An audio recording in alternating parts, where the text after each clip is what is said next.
think we can get started. So good morning, everyone. So thank you all for joining us today. So this is a wonderful talk, and I would also thank you, the Zoom participants, also for joining us through Zoom. So we'll take questions at the end of the presentation, and then the participants on the Zoom, so they can also send the question through the chat box throughout the presentation. So I have the great pleasure for introducing Dr. Matthew Thimgan as today's speaker. So Dr. Thimgan is an associate professor of biological sciences at Missouri S&T. So for the past 15 years, so he has studied biochemical origin of various the sleep and sleep deprivation in the fruit fly, the impact of sleep on human performance, and especially the biomarkers of sleepiness. So Dr. Thimgan earned his bachelor's and degree in microbiology and molecular genetics from UCLA, and he went to UNC Chapel Hill to do his PhD in cell and molecular physiology. And then he went on to do his postdoctoral research at Washington University in St. Louis in neurobiology of sleep. So he has authored several publications and co-authored a book titled Human Fatigue Risk Management with Dr. Susan Murray.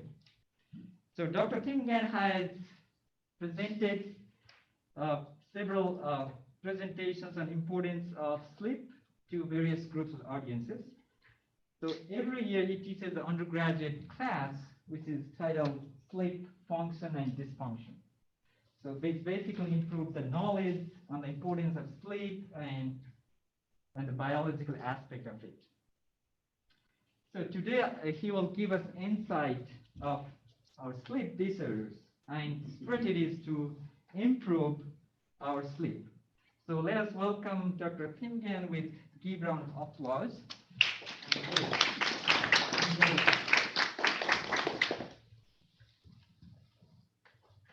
All right, well, thank you very much. Is there a way that we could get the screen switched? Okay, yeah, we can do that. Yeah, we need to minimize that. Oh, yeah, gotcha. Okay. Participant menu. Okay. So yeah, just you can see them on the TV anyway. So I think it should be fine, right? Yeah, and then there's a chat box. Chat, yeah. Here. Thanks. All right. Well, thank you very much. I'm excited to be here talking with you, mostly in my research, as Dr. Diddle mentioned, that we do a lot of biochemistry. I'm going to touch on that here at the end. But right now, what I want to spend most of the talk doing is just sort of describing sleep as part of our sort of health regimen and things like that. So sleep is satisfying. And I know that at that point, if I could see some faces, people go, oh, yeah, it is, but not always, and that sort of needs to be revised to say good sleep is satisfying. And that may be its biggest public relations problem, because people either know somebody or have had in the past, gosh, that was a great night's sleep, I feel so good. And then you have all of these nights where that doesn't happen, and you wake up and you're, oh, I'm tired, I don't feel so well, gosh. So what I want to talk about today then is what helps us what are the conditions?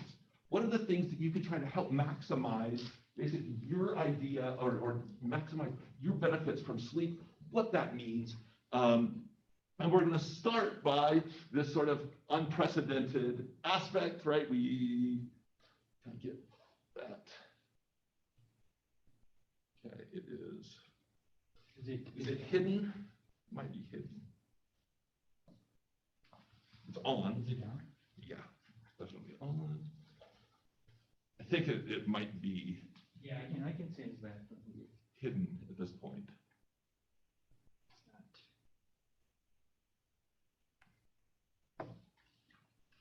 Okay. All right. So I'll just sort of next slide. That's ooh, okay. Yep, we'll do that. Okay. So the word unprecedented, I'm actually a little bit sick of it. at this point, because it doesn't say a whole lot, because unprecedented, I don't know if you saw the talk this morning, but that speaker had very much a definition of like, unprecedented has never happened before, we have no precedent. Well, it turns out that we're all individuals, and these same situations oftentimes have no precedent for you. So knowing the underlying biology or knowing those underlying factors will help you manage what is at times unprecedented. Okay, so we've got this pandemic, right? We've got this unprecedented situation that's happened. So what happened to sleep? Like, let's just sort of start there. Well, what happened during the pandemic? As we all know, things got shut down. You got to manage your own schedule. You got to manage your own schedules much more. You didn't have to get up in the morning to go to class. You didn't have to commute. Meetings were online, right? You got to sort of manage things yourselves. What would it be if you were on your natural rhythms? Well, the first thing that happened, there were people that were measuring sleep at the time, and then we kept then they said, oh, this pandemic's happened, and what's going to happen to sleep? Well, most of this is survey data, but sleep shifted to later in the night. So people then started going to sleep, especially college students, 45 minutes later, something like this. And maybe this sort of reflects your own experience doing that. Right? We just sort of tend to drift later, and actually people of your age tend to drift later. You kind of tend to be more owls, and I'll show you some data that'll change as you go along with something. In addition, the time in bed increased. Okay, so the amount of time, and we can't measure how much you sleep, so we asked you about time in bed. That's sort of a rough correlate. So if the time in bed increases, that probably means sleep increased to about an hour. But importantly, for this talk, there is a lot of individual variability. So in other words, that didn't happen to everybody. There is no statement that I can say, COVID did this to people's sleep. Because it happened, it's individual. Let me sort of give you an example. All right, next slide. Okay, so I'm going to show you 3 panels here. These are the good sleepers. All right, we've got changes in insomnia. So were they, by survey, did they have insomnia before? These people did not. If it goes up, their insomnia, their ratings of insomnia increased. If it goes down, their ratings of insomnia go down, okay? This is how they felt during this period. The survey that assesses negativity. So what you can see, now in this area, this green dots didn't statistically change, right? Their metrics of insomnia, they didn't get worse, they didn't get better.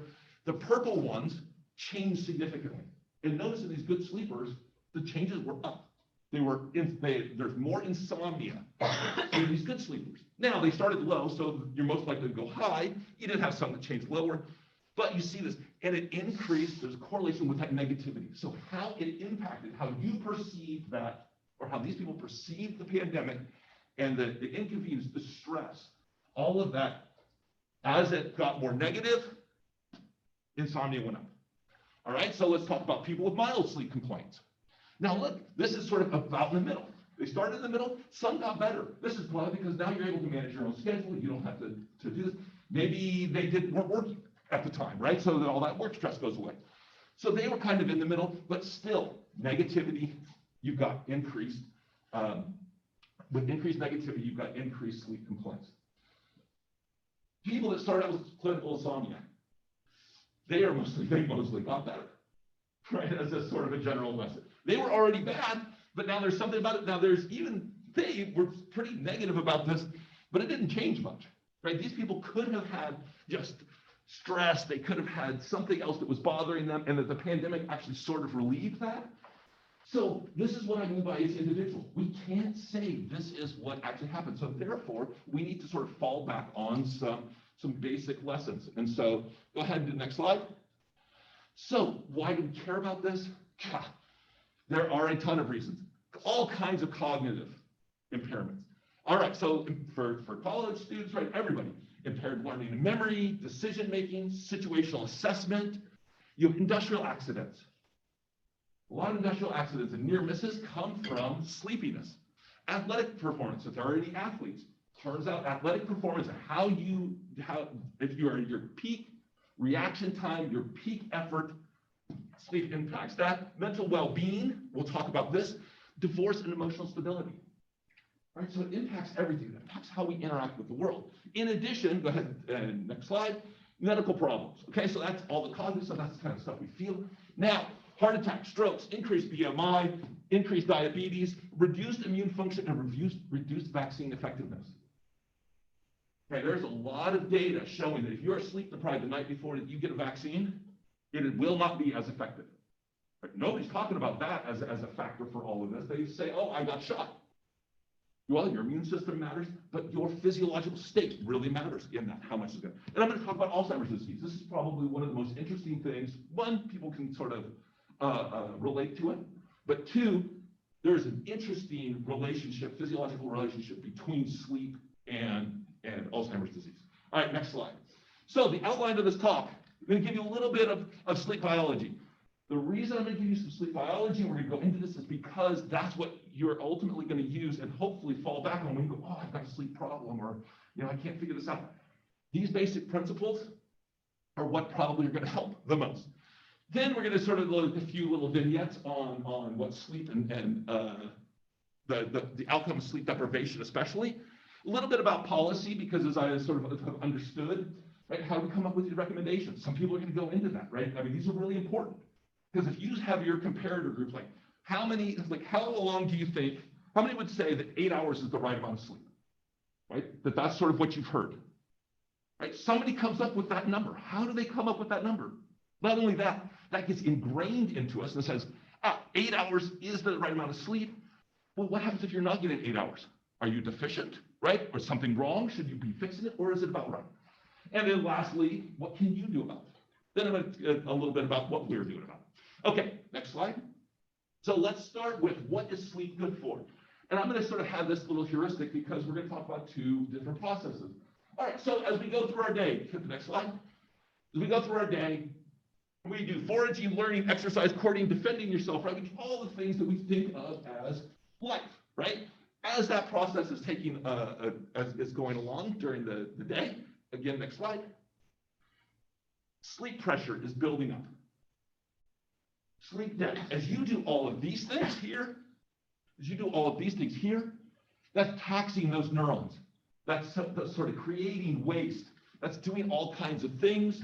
We need to do it, but it's sort of storing this up, and that makes us feel bad. So at the end of the day, the sleep debt builds up.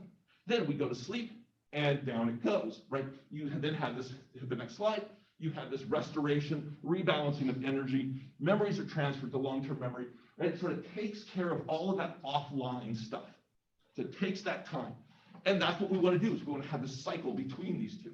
We don't know exactly I can't answer what is sleep good for.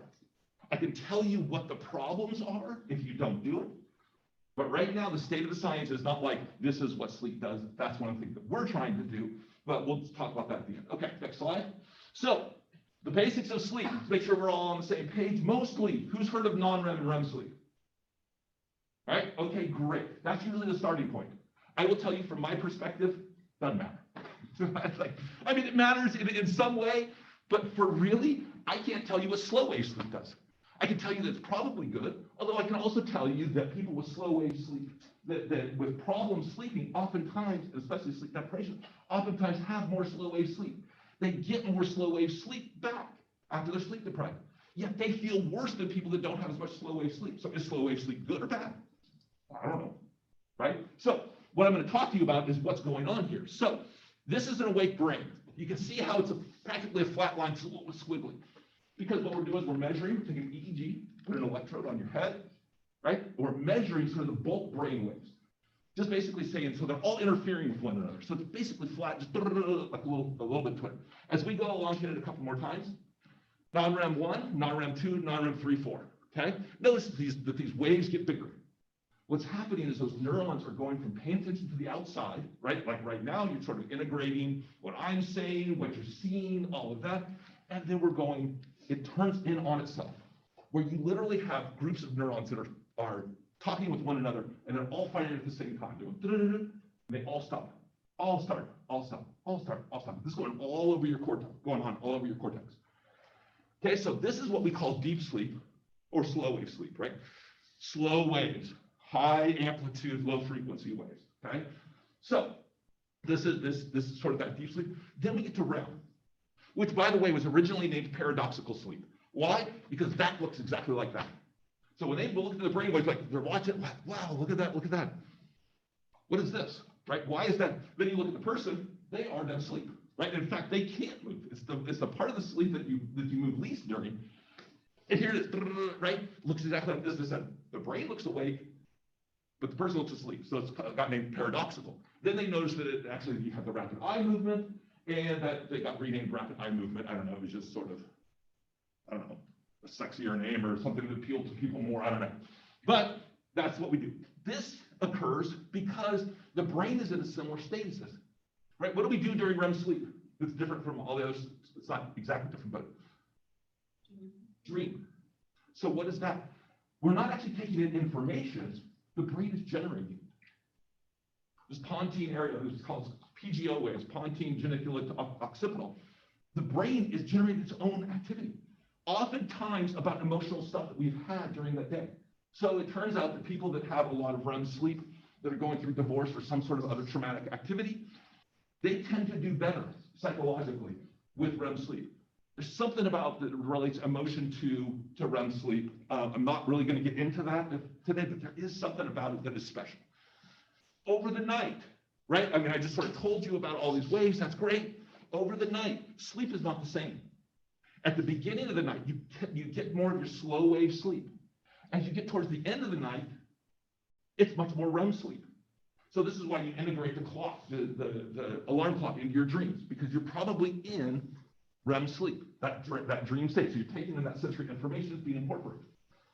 You get these sort of nice, stable cycling. So this is sort of what we call a sleep cycle. They're about 90 minutes, something like this. So this is typical. If you get it one more time, we have an older person. Sleep is not the same over your lifetime, okay? Much more fragmented, right? You can see that it sort of changes back and forth a whole lot, not as consolidated, and more likely not as long, okay? So it changes. So that's what we have to deal with, is as soon as you settle into one thing, you go, this is what it is, it changes on you, right? So again, we go back to sort of some of the basics of this. All right, next thing, and last one, 2 independent processes. All right, so sleep is not just sleep. It's also governed by something called your circadian rhythms. And I'm sure you've heard of this, but the influence of circadian rhythms and the importance of them, it won a Nobel Prize a few years ago, mostly because we worked on a lot of the molecular aspects of it. But from a health perspective, it is becoming more and more and more important. Okay, food and light are the primary entrainers. One of the best treatments that I've seen for aligning your circadian rhythms is this time-restricted feeding. So all things being equal, time-restricted feeding seems to do really well. Turns out that you can also eat high-fat diets and stuff like that. If you have time-restricted feeding, there's just something about this coordination of our bodies that's really, really helpful. Don't know all of it, but that's some of the best data that I've seen. All right, so I'm going to take you back. Here is process S. This is your sleep debt, right? This is during the day. Go ahead and hit it again. At night, we should see the same thing. Go ahead and hit it again. Great. Okay, so process S. Notice this is pushing down. This is going to be the sleepiness. This is going to sort of weigh you down, sort of in that arrow form. Your circadian rhythm, by the way, which is called process C, very creative, right? Okay, this is going to push up. It's sort of pushing up against that pressure, that sleep pressure. It's helping to keep you awake. So, as you probably know, it goes up during the morning, hit it again, then it comes back down in that afternoon. Okay, so you're going to see it here in a second. It'll come back down. That's that afternoon lull, right? So we all have sort of have seen that, and so we have this low point. Then in the evening time, we get what that second wind, right? It goes up and it meets this downward sleep pressure. So this is actually, and these arrows are drawn up because it's keeping you awake, right? That's its purpose, is to help keep you awake. Then at night, it drops off very quickly and allows us to sleep, okay? So these two, this is called the opponent process model, because these two oppose one another. And hit it again, we're gonna see this line. This is alertness and performance. It goes up midday. Here we have a low point, and this low point is not insignificant. This is where you see more traffic accidents when people are driving, and then this low point here at night. There's nothing pushing up against that, right? There's no circadian activity, and you still have that sleep debt. All right, go ahead. So this is about where you go to sleep. and you can see that drop off. This is the a real danger point. This is a real danger point from performance. Okay. So what happens when we have mismatches? We're coming up on fairly soon. Let's see, it's September, so we got a month and a half till our time change. Okay, and of course the spring one is the worst one, right? That's the hardest one, right? We lose that hour of sleep. Okay, so go ahead, next slide. Okay, so what we're going to do is actually move this up one more time, right? Daylight savings time, right? We're going to move that up. And so what we're doing is we're then pushing that time, right? Where we're going to try to essentially try to go to sleep at this point, right? We're going to take this, we're going to shift that an hour forward now. And that's going to keep us up an hour later when we should be back here doing that. So we're not aligning that circadian rhythm. That circadian rhythm is going to fight our sleep and our trying to go to sleep. Okay, so we got daylight savings time. Does it have an impact? Go ahead and hit. The answer is yes. First 4 work days after the spring change, you get a higher incidence of myocardial infarction, heart attacks. That remaining 3 days, about equal. Interestingly, and it's not as just sleep derived, it has something to do with circadian. Autumn, you also have that same sort of aspect. It goes up in those first 4 work days. That's in this cohort. So if we, next slide. If we look at this is a big data table, but I want to just sort of point your eyes to right here. This is a study of studies. It's called a meta-analysis. So it takes a whole bunch of studies, puts them all together and says, does all of the data suggest the one thing? And what it shows is 1 week post-transition to daylight savings time, overall, you get a 5% increase in heart attacks. Not in females or males, only sort of overall. And they don't see, actually in this one, they see a 1% chance or 1% increase in that autumn shift. So there's something about the circadian rhythms in addition to the sleep. So the sleep is adding something to that. Does it really matter? One more time. This is deaths. I thought this was a really interesting study. Tuesday to Friday after that spring transition, you have a 3% increased chance of dying compared to every other sort of Tuesday through Friday that occurs. The Sunday after the fall transition, notice that one goes up 5%. But in part, that's because there's an extra hour, right? So that fall transition, we actually moved that, and we have an extra hour for people to die. That's about 5%. So that probably is more of a fluke of the statistics. And same with this, after the spring transition, you get a lower rate right here, and that's because you actually take away an hour. So this does have an impact, and we do it to ourselves, and I don't know why. I keep trying to find out why. There's a big movement afoot to basically just stay on one or the other, because it is really unhealthy. I mean, what other thing would we say, like, we don't voluntarily take a 3% chance of dying, right, or 3% increase in mortality because of something that we choose to do, right, as a cohort. So I have a feeling there's a movement afoot. I have a feeling that is going to go away. At least I hope it does. All right, but there's a more practical application that you might have. Go ahead and hit it. And that is, one more time, and 20% of people find themselves on shift work. All right, this is really important. So we have a circadian, this is our normal circadian aspect, right? Circadian pattern.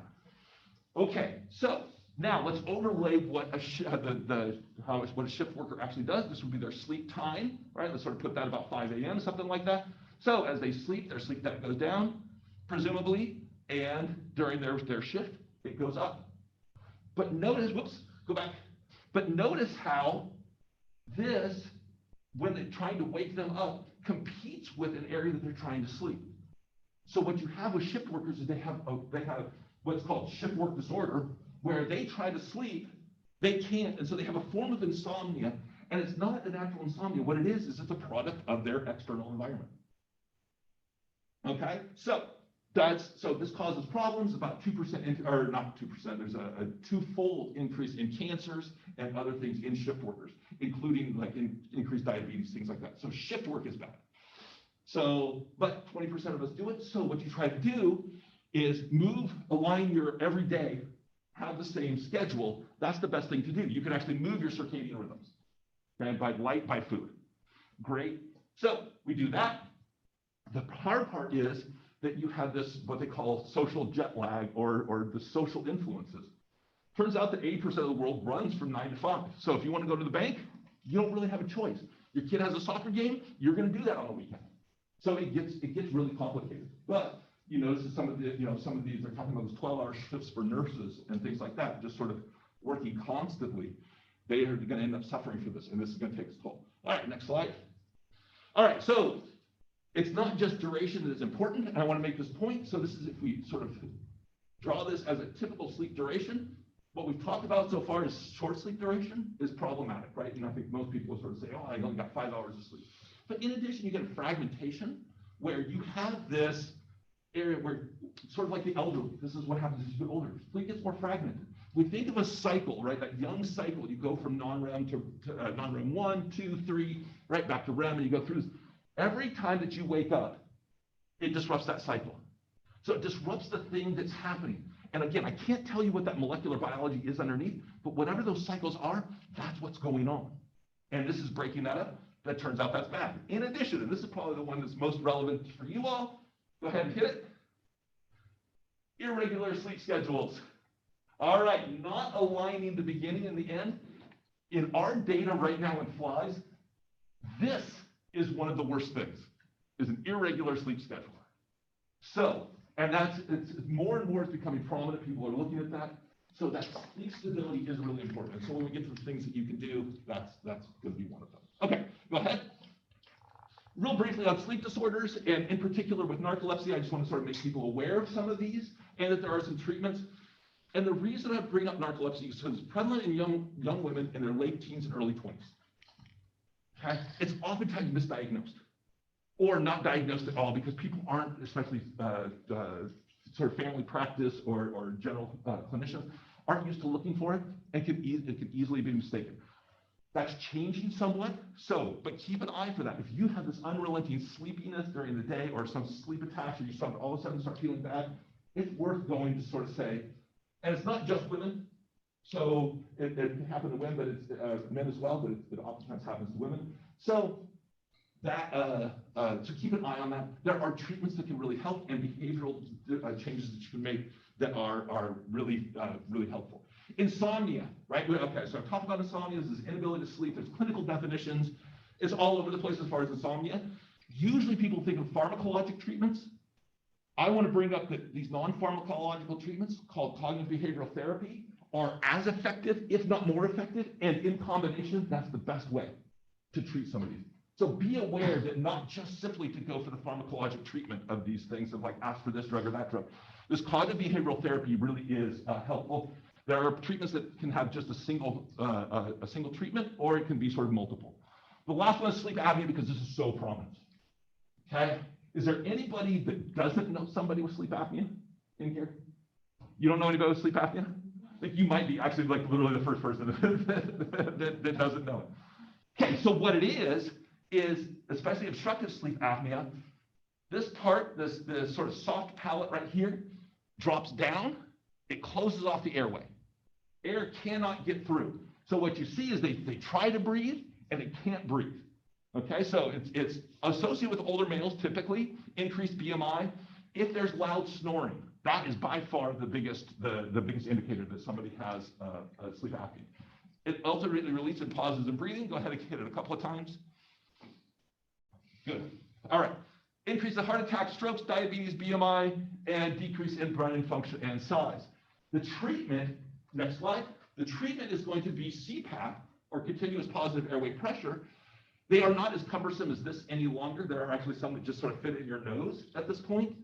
And what it does is it doesn't reverse the effects of apnea, but it does stop it from getting worse.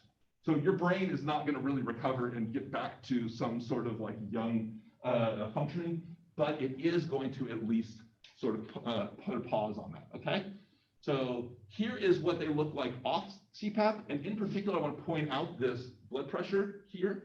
It gets up to, I don't know if you know what clinical blood pressures are, right? Over 140 is considered bad. Note this is getting up pushing 200 millimeters mercury, okay? On CPAP, go ahead, hit it. It levels out. This finding right here is why we have medical studies of sleep. is because they could not figure out what to do about this blood pressure. They tried CPAP on independently. It helped the blood pressure. All of a sudden they said, oh, what happens at night affects our daytime health. And fundamentally that sort of opened everything up. And so now we're finding all this stuff about sleep and function. All right, go ahead. So let's talk about some of those. All right, Alzheimer's disease, right? The basics of Alzheimer's disease is it's a neurodegenerative disease. It's marked by, the biomarkers of it are beta amylase as well as these plaques and tangles of beta amylase and tau. All right, so that builds up in the brain. It also builds up in the blood. You can see this. So this is, so during the wake period, it builds up. During the sleep period, it goes down, builds up.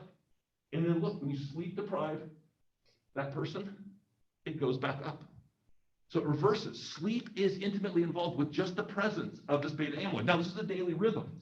The idea behind this is that beta amyloid or that tau, once you nucleate one, it's easier to build those plaques and tangles. Now, caveat to all of this, we have no idea how those plaques and tangles are actually related to the disease. We just know that they're a hallmark of the disease. So they may have no functional relevance to this, but we can tell that something bad is happening at this point, and it's due to sleep, right? This junk that we want to get rid of is building up. All right, so next slide.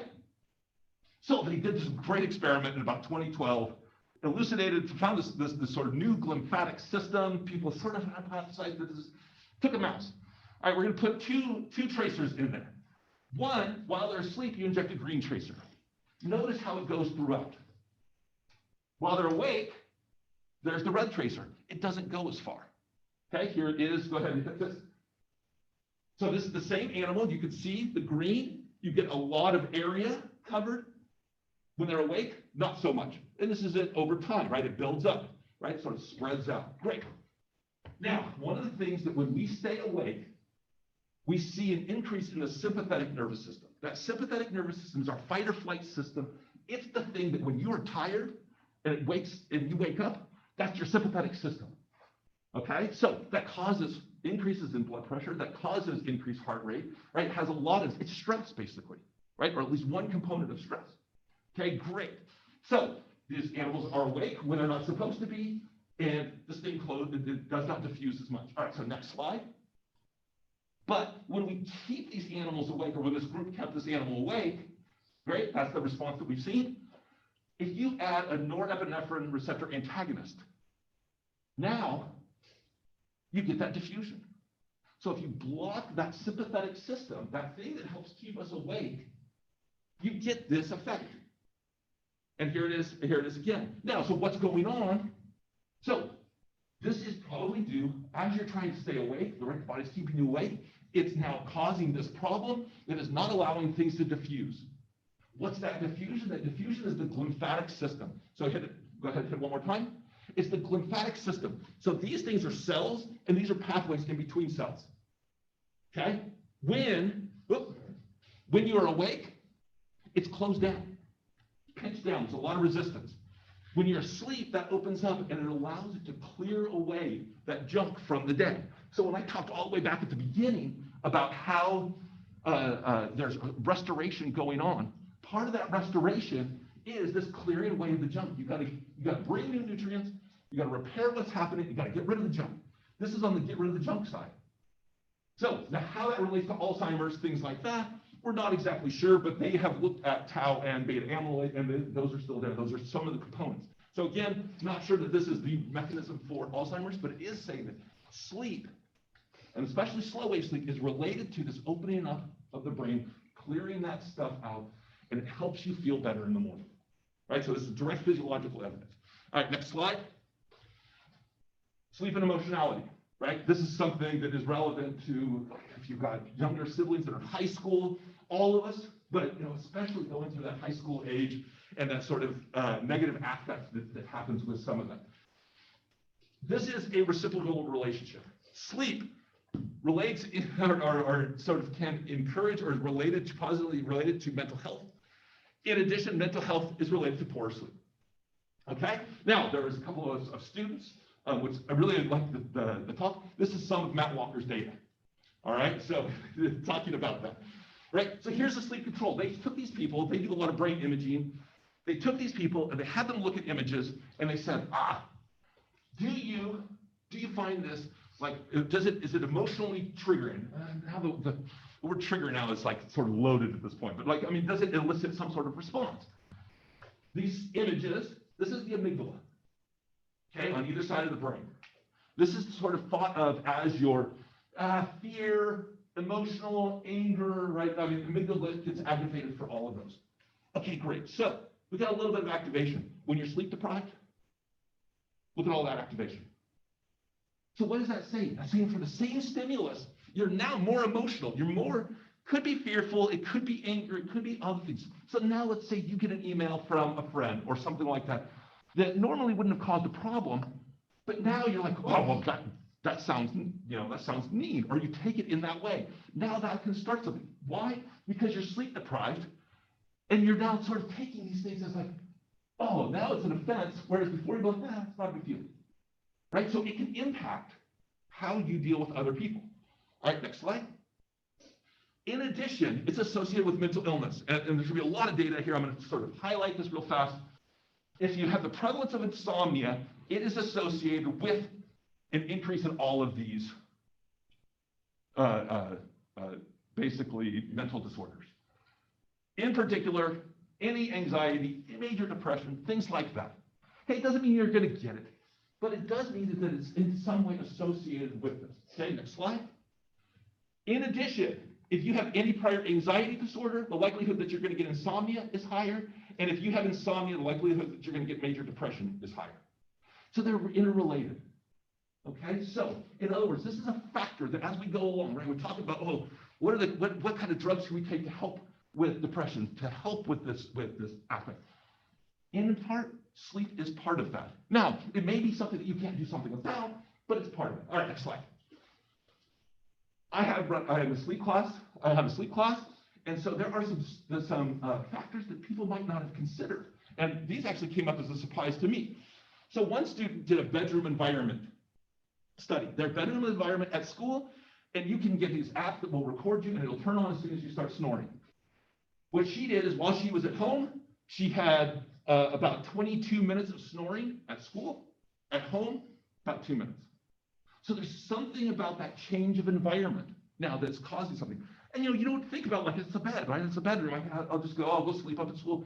Well, it might be something that you can do against something about in this way to help that sleep. All right, next slide. This is the other big one in talking about unprecedented things. I never grew up with a cell phone, right? I have one in college. Great. So another student did another study. So technological concerns. What she did was she put on silencing portion of her app. Okay, so before she put it on without the silencing, it took her about 220 minutes to go to sleep. And in talking with her, it's all about these bings and right? This alert and this thing going off, right? It wasn't about like picking up the phone and talking to people. Oh, you got a text and Facebook and all these bings and boops, right? So she silenced it. It took her about 30 minutes to go to sleep. Right? So some of these things are really obvious, or you can point it out, I get that. Other times, it's things that we don't know. We talked with a sleep clinician, and he's like, the patient comes and goes, Doc, I don't know what the problem is. I can't sleep very well. And the guy, he said, okay, I started feeling around. He's like, okay, well, do you have any pets in the house? Yeah, the cat gets on the bed at like 3 in the morning, and then the dog's sort of running around, and then the other cat gets jealous. But talking about it, because these are our family members, right? You're talking about like this is just sort of natural stuff. It's like that's the stuff that's interfering with your sleep. So some of this we sort of do unconsciously. And I think these are two things that people can deal with. Okay, next slide.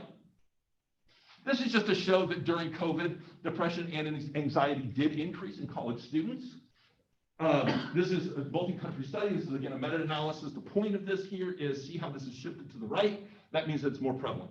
Depends on country, depends on some of those individual factors, but these things are increasing, which means, as we just talked about, that reciprocal relationship, that is important, right? That's something to consider, right? It's a factor to look at as you are sort of thinking about this. Okay, go ahead, next slide. So those sleep recommendations, where do we come down on sleep recommendations? First of all, sleep changes with age, and those recommendations are changed with age, right? Now, we get these recommendations from, remember that slide way at the beginning that said, these are all the problems that we have? Well, we say these people got 7 hours of sleep, these people got 9 hours of sleep, these people have more diabetes than these people. So they get a bunch of experts into a room, and next slide, and they basically ask them, how is this is this hour important? Is this an appropriate? And this is probably 30, this is one of the papers that I sent, maybe that you took a look at it. There are maybe 20 people in that room. They're all experts in these fields. And they basically ask them, and then they average it. Anything above 7 becomes a sort of maybe appropriate. These high points are the recommended. And that's how we come up with it. Right, so when you hear 8 hours, right now, and let's see, for young adults at this point, it should be, so it's at 8 hours. A lot of the data points to about 7.5 hours. But that's a good number. 7 to 7.5 hours seems to be a good number, but again, it's really personal. What I ask my students is, are you getting the right amount of sleep? Are you tired during the day? Do you get up without an alarm? And do you sleep in on weekends or when you have an opportunity? If you can answer basically the positive of all of those, you're probably getting enough sleep. If you can't, you're not getting enough sleep at this point for you. All right, next slide. School start times is not always under your control. So, of course, you have a lot of homework, you have all these other things, but in addition, administrators don't like the fact that there's a classroom sitting empty at a time, right? And then you have classrooms that are over impacted at particular times, right? So then they sort of start this 8 in the morning classes, right? And it's like, that is so out of your range, right, of young people. It's really good for older professors, right? It's good for a certain subset. So when they moved these school start times back, people did get more sleep. The problem, so people thought, oh, the kids will just go to bed later and they'll get the same amount of sleep, right? No problem. No, they actually got more sleep.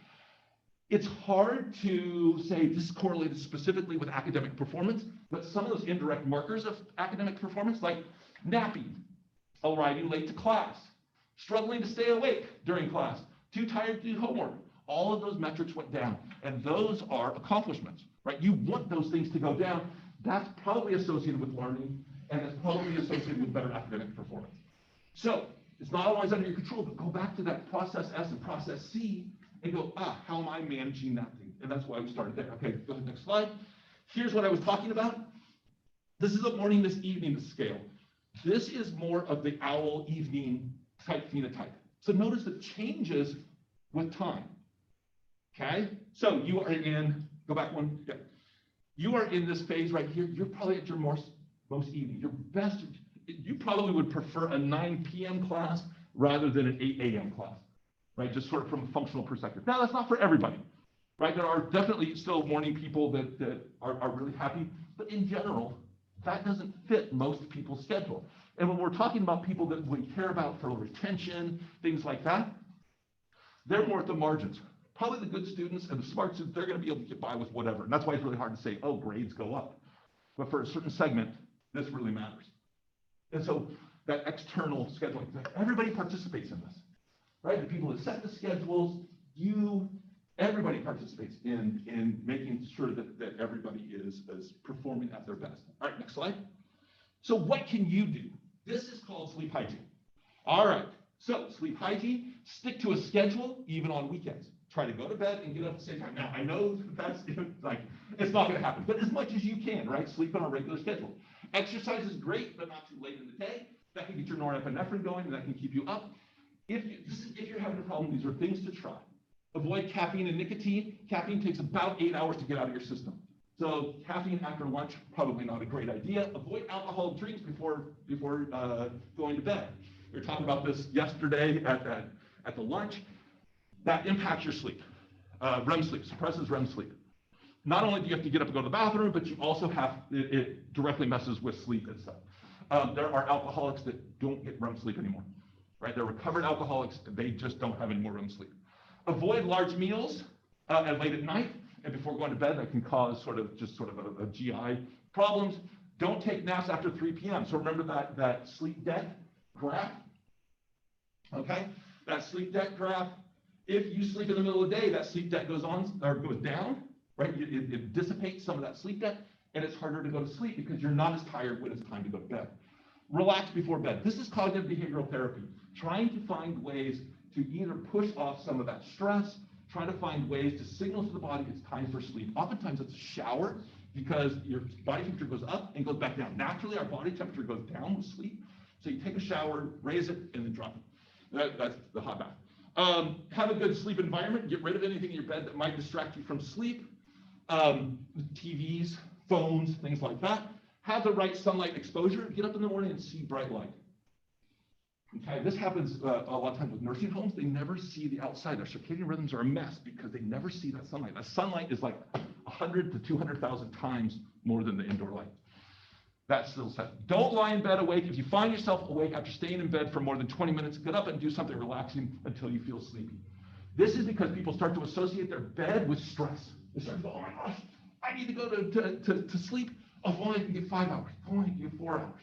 Right? The other thing, and it's hard to do in college environments, especially if you're in a dorm or something like that, is don't do your homework in bed or something like that. The advice is use your bed basically for sleeping and sex are the two things.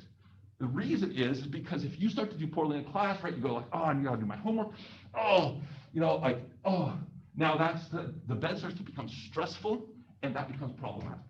Right? And that's the cognitive behavioral therapy is trying to break that chain of like amplifying that stress. Adopt good sleeping postures and see a doctor if you need to. So that's what you can try to do. One of the biggest ones that I know from is cheap curtains and the light. Right? So light coming in. Light is really, really, really, really disruptive to our sleep. Even a little bit of light. So if you can, black out curtains and then potentially a noise machine, like or a white noise machine, to block out some of the noise if you have people around you. Those are two sort of techniques that you could probably implement very easily. All right, next slide. All right, so what are we doing about it? I'm going to take, 2 minutes here and talk about this because truthfully, this is the least important, although I am the graduate director at S&T, so if you are more interested in this, or we have a master's program, we have everything from stem cell research through ecology, through all of that, so I'm going to sort of put my plug together and for that, but we do some experiments on both flies and humans. So I'm going to tell you what we do real quickly. All right, next slide. We take flies, each one of these is individuals, even though they look the same. And what we do is we monitor their sleep. These are our collaborators. This is my student Lauren, and then Dr. Albright and Dr. Sam, who are helping with the math in addition to their students. So flies don't sleep exactly like we do. They are more polyphasic, so they wake up and go to sleep more often. But we can take that. We can mathematically model that. And we separate these into projected long-lived, projected short-lived flies, and we're actually pretty accurate at that. It's definitely significant, and within individuals, within groups, it looks good. Then what we can do with that is then do some of these omics, proteomics, genomics, transcriptomics. In particular, we're doing metabolomics to identify what does it mean to be restored from sleep? What is it actually doing to say, this is a pathway to target. This is what sleep might be doing. So that's our fly project. And then our human project is, we're taking basically, go ahead and next slide. We're taking something like a Fitbit. It's not exactly a Fitbit. We have different, a different device that we can actually get the raw data from. We're taking that activity and translating it into sleep. You would be surprised at how inaccurate sometimes Fitbit, as well as Apple, all of those are like, you get up and you're like, I don't understand how it just said like I had that much sleep. I know I didn't have that much sleep. And now they're even trying to get into like slow wave sleep and all of that. It's not very accurate. We did not set out to do this, but we were kind of forced into it. And this was in collaboration with Austin Vandergriff and Dr. Sam again. We came up with a statistical model that adapts to the person. And in part, one of the big flaws of this is that it doesn't adapt to the person. So we have one that adapts to the person and then ends up, go ahead and hit the next thing. We can then get a good record of sleep and wakefulness, even though you're not telling us, I went to sleep here or I went to sleep there. And so that leaves us, the benefit of this is that we can do this long term. So we can measure somebody for 3-4 weeks. Turns out even with logs, people are inaccurate with their logs.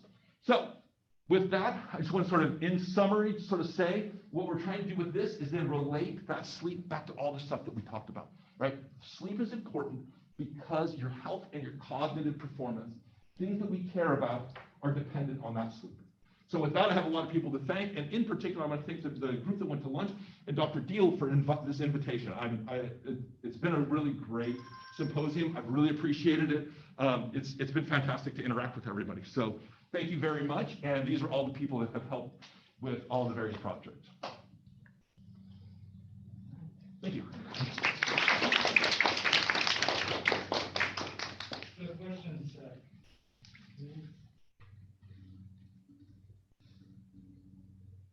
There's one in the chat. Yeah, one take that. so if we have questions from the room, so we can take that and. However you want to do it. Anything you want to ask. Yeah. So we have a question from the chat box. The Kevin asks, what time is ideal for school start times, so specifically for elementary, middle, and high school?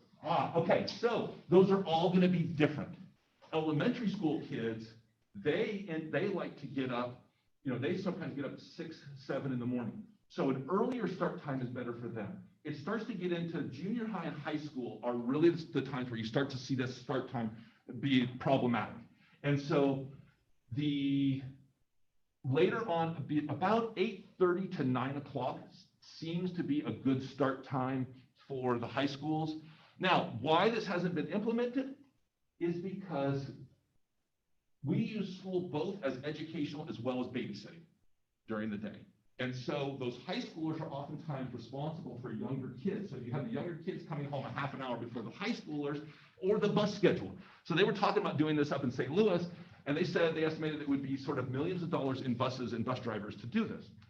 And it's like, wow, if you could pay that, like there's very few instances where you can pay and probably get better performance out of the students. That seems like a good investment to do it and make it work, but they have not. I mean, it is a cost issue. Any other questions? Yeah, go ahead. So you mentioned like at our age, like people are more like night owls. Is that more like in your opinion, like environmental factors because of school? Or No, it is really, it's inherent. I mean, I have my own sort of like back of the napkin skeptical, or not skeptical, but speculative aspect of like, it turns out that, so older people, right? So the parents, the chaperones, they get tired earlier, and people of young people at childbearing age are now up later, like as part of that. Like that's my own sort of like, I mean, sort of evolutionarily, like that would fit, but that's about as much evidence as there is for that. But no, it's totally endogenous. It just happens. Your circadian rhythms can move around.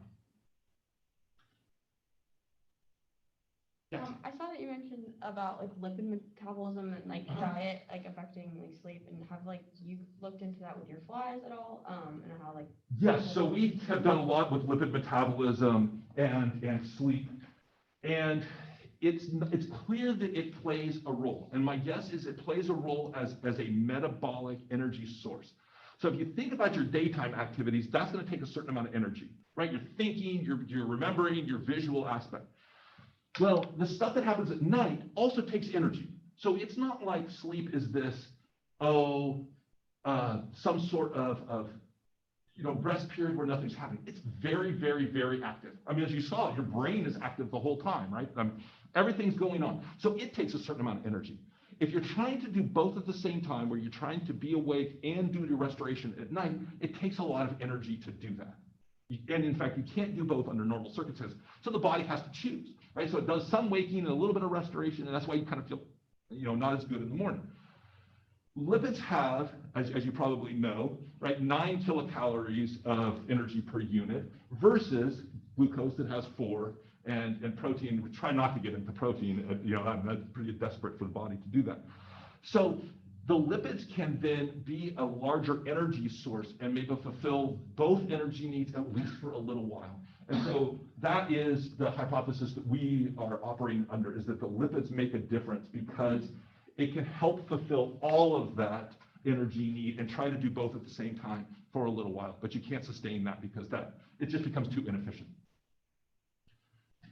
So Zoe mentioned that asked the question that you said that for our age group, it's just kind of natural for our circadian rhythm for us to be awake later at night. Mm-hmm. Would you say, like I've heard a lot in the past that it's not as even if you are awake, you're not near as productive, like for homework wise, studying for tests, that kind of thing. Would you say that in our age group?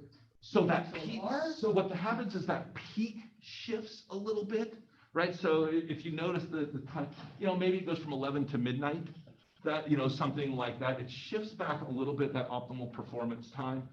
It doesn't shift enough that it's actually going to get, once you get into 1, 2, 3 in the morning, you're basically at this period that it's not efficient to be doing whatever. And really, really inefficient.